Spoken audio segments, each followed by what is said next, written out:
Good morning. Welcome back to Prayer and Paddle. Today is the reading for Friday, March 14th.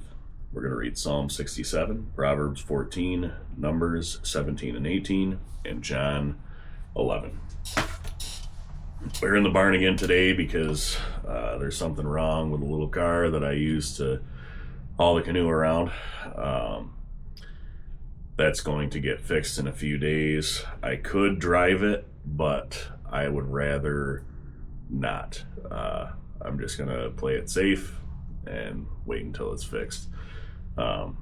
Also, my body is killing me this morning. I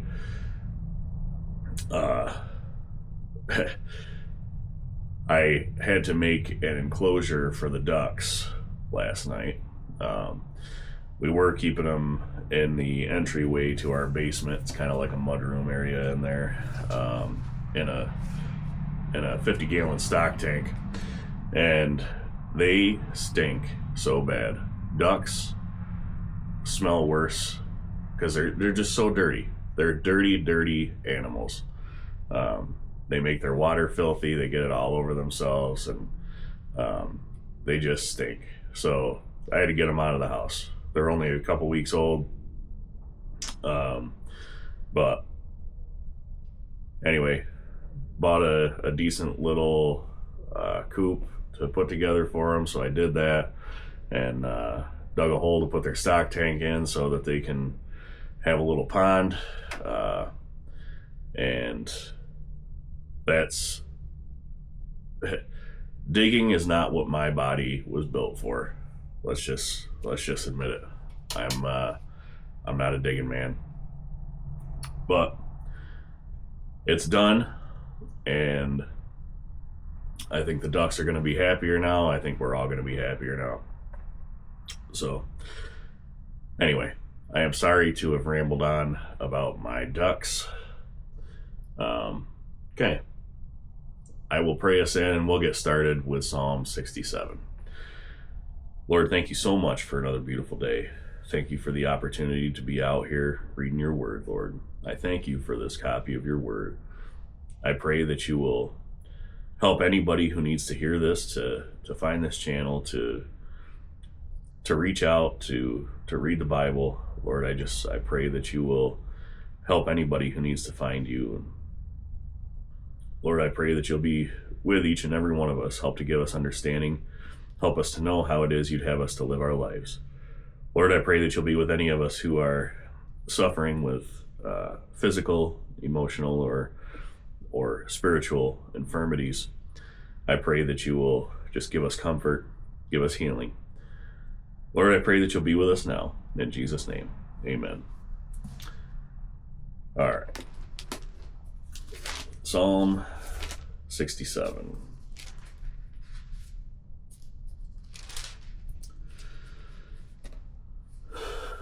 Is that right? Yeah. Okay. God be merciful unto us, and bless us, and cause his face to shine upon us, Selah. That thy way may be known upon earth, thy saving health among all nations. Let the people praise thee, O God. Let all the people praise thee. O let the nations be glad and sing for joy, for thou shalt judge the people righteously, and govern the nations upon earth, Selah. Let the people praise thee, O God. Let all the people praise thee. Then shall the earth yield her increase, and God, even our own God, shall bless us. God shall bless us, and all the ends of the earth shall fear him.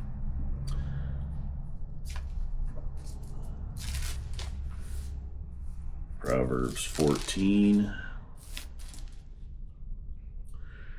Every wise woman buildeth her house, but the foolish plucketh it down with her hands. He that walketh in his uprightness feareth the Lord, but he that is perverse in his ways despiseth him. And the mouth of the foolish is a rod of pride, but the lips of the wise shall preserve them. Where no oxen are, the crib is clean, but much increase is by the strength of the ox. A faithful witness will not lie, but a false witness will utter lies. A scorner seeketh wisdom, and findeth it not, but knowledge is easy unto him that understandeth. Go from the presence of a foolish man, when thou perceivest not in him the lips of knowledge. The wisdom of the prudent is to understand his way, but the folly of fools is deceit. Fools make a mock at sin, but among the righteous there is favor. The heart knoweth his own bitterness, and a stranger doth not intermeddle with his joy. The house of the wicked shall be overthrown, but the tabernacle of the upright shall flourish. There is a way which seemeth right unto a man, but the end thereof are the ways of death. Even in laughter the heart is sorrowful, and the end of that mirth is heaviness. The backslider in heart shall be filled with his own ways, and a good man shall be satisfied from himself. The simple believeth every word, but the prudent man looketh well to his going. A wise man feareth and departeth from evil, but the fool rageth and is confident. He that is soon angry dealeth foolishly, and a man of wicked devices is hated. The simple inherit folly, but the prudent are crowned with knowledge. The evil bow before the good, and the wicked at the gates of the righteous. The poor is hated, even of his own neighbor, but the rich hath many friends. He that despiseth his neighbor sinneth, but he that hath mercy on the poor, happy is he. Do they not err that devise evil? But mercy and truth shall be to them that devise good. In all labor there is profit, but the talk of the lips tendeth only to penury. The crown of the wise is their riches, but the foolishness of fools is folly. A true witness delivereth souls, but a deceitful witness speaketh lies. And the fear of the Lord is strong confidence, and his children shall have a place of refuge. The fear of the Lord is a fountain of life, to depart from the snares of death. In the multitude of people is the king's honor, but in the want of people is the destruction of the prince. He that is slow to wrath is of great understanding, but he that is hasty of spirit exalteth folly. A sound heart is the life of the flesh, but envy the rottenness of the bones. He that oppresseth the poor reproacheth his maker, but he that honoureth him hath mercy on the poor. The wicked is driven away in his wickedness, but the righteous hath hope in his death. Wisdom resteth in the heart of him that hath understanding, but that which is in the midst of fools is made known. Righteousness exalteth a nation, but sin is a reproach to any people. The king's favor is toward a wise servant, but his wrath is against him that causeth shame.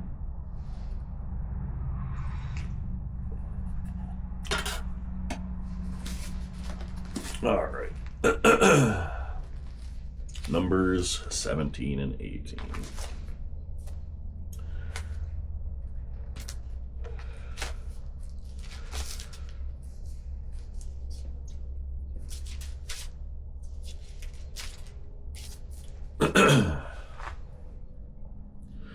And the Lord spake unto Moses, saying, Speak unto the children of Israel, and take of every one of them a rod, according to the house of their fathers, of all their princes according to the house of their fathers 12 rods.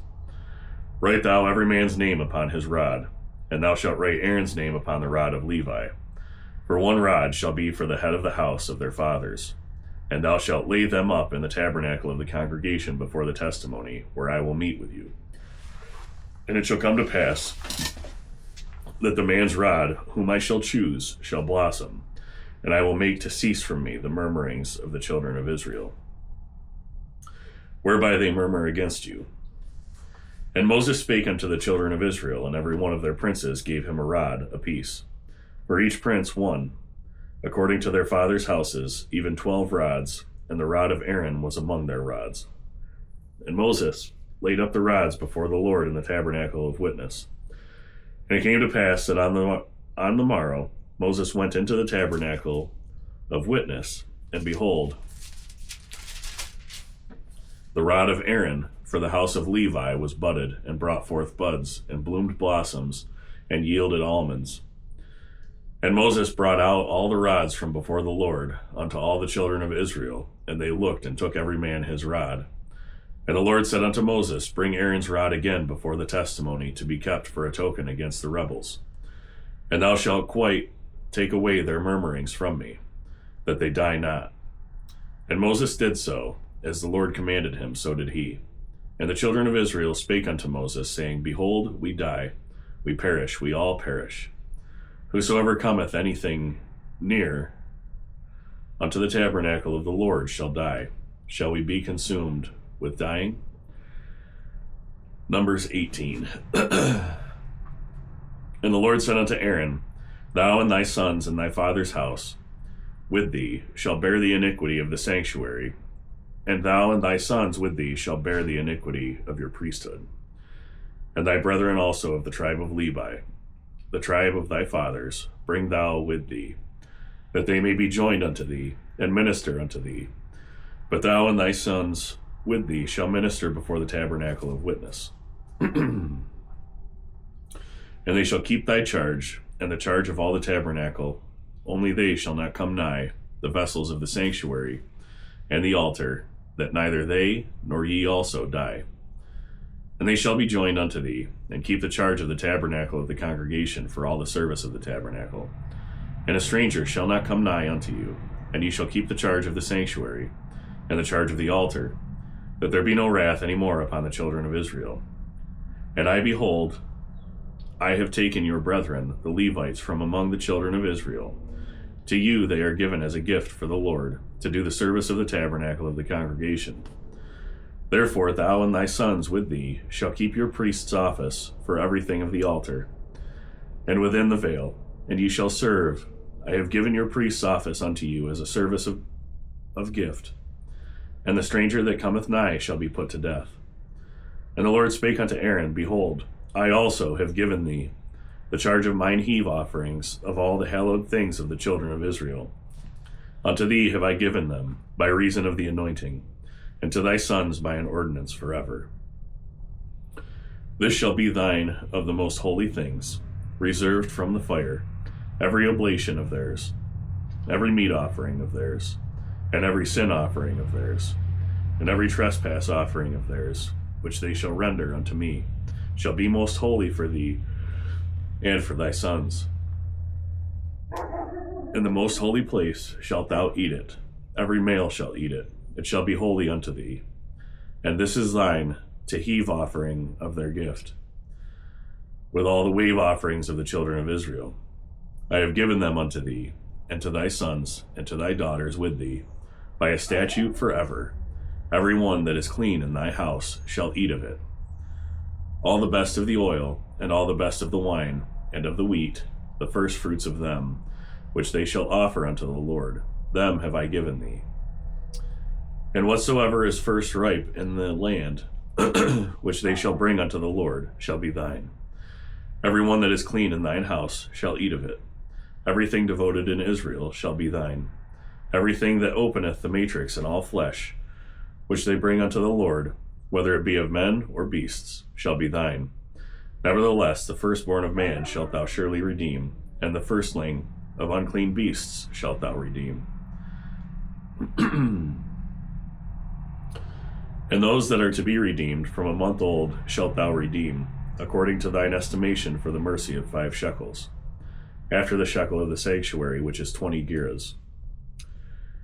But the firstling of a cow, or the firstling of a sheep, or the firstling of a goat, thou shalt not redeem. They are holy. Thou shalt sprinkle their blood upon the altar, and shalt burn their fat for an offering made by fire, for a sweet savor unto the Lord. And the flesh of them shall be thine, as the wave breast, and as the right shoulder are thine. All the heave offerings of the holy things which the children of Israel offer unto the Lord have I given thee, and thy sons and thy daughters with thee, by a statute forever. It is a covenant of salt forever before the Lord unto thee, and to thy seed with thee. And the Lord spake unto Aaron, Thou shalt have no inheritance in their land, neither shalt thou have any part among them. I am thy part and thine inheritance among the children of Israel. And behold, I have given the children of Levi all the 10th of Israel for an inheritance, for their service which they serve, even the service of the tabernacle of the congregation. Neither must the children of Israel henceforth come nigh the tabernacle of the congregation, lest they bear sin and die. But the Levites shall do the service of the tabernacle of the congregation, and they shall bear their iniquity. It shall be a statute forever throughout your generations, that among the children of Israel they have no inheritance. But the tithes of the children of Israel, which they offer as an heave offering unto the Lord, I have given to the Levites to inherit. Therefore I have said unto them, among the children of Israel they shall have no inheritance. And the Lord spake unto Moses, saying, Thus speak unto the Levites, and say unto them, When ye take of the children of Israel the tithes which I have given you from them for your inheritance, then ye shall offer up an heave offering of it for the Lord, even a tenth part of the tithe. And this your heave offering shall be reckoned unto you, as though it were the corn of the threshing floor, and as the fullness of the winepress. Thus ye also shall offer an heave offering unto the Lord of all your tithes, which ye receive of the children of Israel, and ye shall give thereof the Lord's heave offering to Aaron the priest. Out of all your gifts ye shall offer every heave offering of the Lord, of all the best thereof, even the hallowed part thereof, out of it. Therefore thou shalt say unto them, when ye have heaved the best thereof from it, then it shall be counted unto the Levites as the increase of the threshing floor, and as the increase of the winepress. And ye shall eat it in every place, ye and your households, for it is your reward for your service in the tabernacle of the congregation. And ye shall bear no sin by reason of it, when ye have heaved from it the best of it.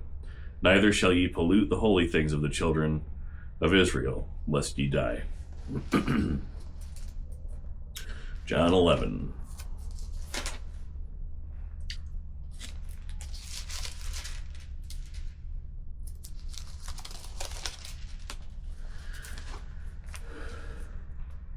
Now a certain man was sick, named Lazarus, of Bethany, the town of Mary and her sister Martha. It was that Mary which anointed the Lord with ointment, and wiped his feet with her hair, whose brother Lazarus was sick. Therefore his sisters sent unto him, saying, Lord, behold, he whom thou lovest is sick. When Jesus heard that, he said, This sickness is not unto death, but for the glory of God, that the Son of God might be glorified thereby. Now Jesus loved Martha and her sister and Lazarus. When he had heard, therefore, that he was sick, he abode 2 days still in the same place where he was. Then after that saith he to his disciples, Let us go into Judea again. His disciples say unto him, Master, the Jews of late sought to stone thee, and goest thou thither again? Jesus answered, Are there not 12 hours in the day? If any man walk in the day, he stumbleth not, because he seeth the light of this world. But if a man walk in the night, he stumbleth, because there is no light in him. These things said he, and after that he saith unto them, Our friend Lazarus sleepeth, but I go, that I may awake him out of sleep. Then said his disciples, Lord, if he sleep, he shall do well. Howbeit Jesus spake of his death, but they thought that he had spoken of taking of rest and sleep. Then said Jesus unto them plainly, Lazarus is dead, and I am glad for your sakes that I was not there, to the intent ye may believe. Nevertheless, let us go unto him. Then said Thomas, which is called Didymus, unto his fellow disciples, Let us also go, that we may die with him. Then when Jesus came, he found that he had lain in the grave 4 days already. Now Bethany was nigh unto Jerusalem, about 15 furlongs off, and many of the Jews came to Martha and Mary to comfort them concerning their brother. Then Martha, as soon as she heard that Jesus was coming, went and met him. But Mary sat still in the house. Then said Martha unto Jesus, Lord, if thou hadst been here, my brother had not died. But I know that even now, whatsoever thou wilt ask of God, God will give it thee. Jesus saith unto her, Thy brother shall rise again. Martha saith unto him, I know that he shall rise again in the resurrection at the last day. Jesus said unto her, I am the resurrection and the life. He that believeth in me, though he were dead, yet shall he live. And whosoever liveth and believeth in me shall never die. Believest thou this? She saith unto him, Yea, Lord, I believe that thou art the Christ, the Son of God, which should come into the world. And when she had so said, she went her way, and called Mary her sister secretly, saying, The Master is come, and calleth for thee. As soon as she heard that, she arose quickly, and came unto him. Now Jesus was not yet come into the town, but was in that place where Martha met him. The Jews then, which were with her in the house, and comforted her, when they saw Mary, that she rose up hastily and went out, followed her, saying, She goeth unto the grave to weep there. Then when Mary was come where Jesus was, and saw him, she fell down at his feet, saying unto him, Lord, if thou hadst been here, my brother had not died. When Jesus therefore saw her weeping, and the Jews also weeping, which came with her, he groaned in the spirit, and was troubled, and said, Where have ye laid him? They said unto him, Lord, come and see. Jesus wept. Then said the Jews, Behold how he loved him. And some of them said, Could not this man which opened the eyes of the blind have caused that even this man should not have died? Jesus therefore, again groaning in himself, cometh to the grave. It was a cave, and a stone lay upon it. Jesus said, Take ye away the stone. Martha, the sister of him that was dead, saith unto him, Lord, by this time he stinketh, for he hath been dead 4 days. Jesus saith unto her, Said I not unto thee, that if thou wouldest believe, thou shouldest see the glory of God? Then they took away the stone from the place where the dead was laid, and Jesus lifted up his eyes and said, Father, I thank thee that thou hast heard me, and I knew that thou hearest me always. But because of the people which stand by I said it, that they may believe that thou hast sent me. And when he thus had spoken, he cried with a loud voice, Lazarus, come forth. And he that was dead came forth, bound hand and foot with grave clothes, and his face was bound about with a napkin. Jesus saith unto them, Loose him, and let him go. Then many of the Jews which came to Mary, and had seen the things which Jesus did, believed on him. But some of them went their ways to the Pharisees, and told them what things Jesus had done. Then gathered the chief priests and the Pharisees a council, and said, What do we? For this man doeth many miracles. If we let him thus alone, all men will believe on him, and the Romans shall come and take away both our place and nation. And one of them, named Cephas, being the high priest that same year, said unto them, Ye know nothing at all, nor consider that it is expedient for us that one man should die for the people, and that the whole nation perish not.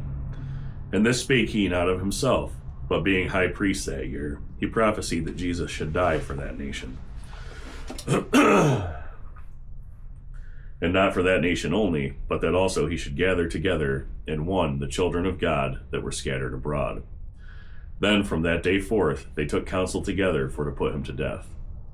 Jesus therefore walked no more openly among the Jews, but went thence unto a country near to the wilderness, into a city called Ephraim, and there continued with his disciples. And the Jews' Passover was nigh at hand, and many went out of the country up to Jerusalem before the Passover to purify themselves.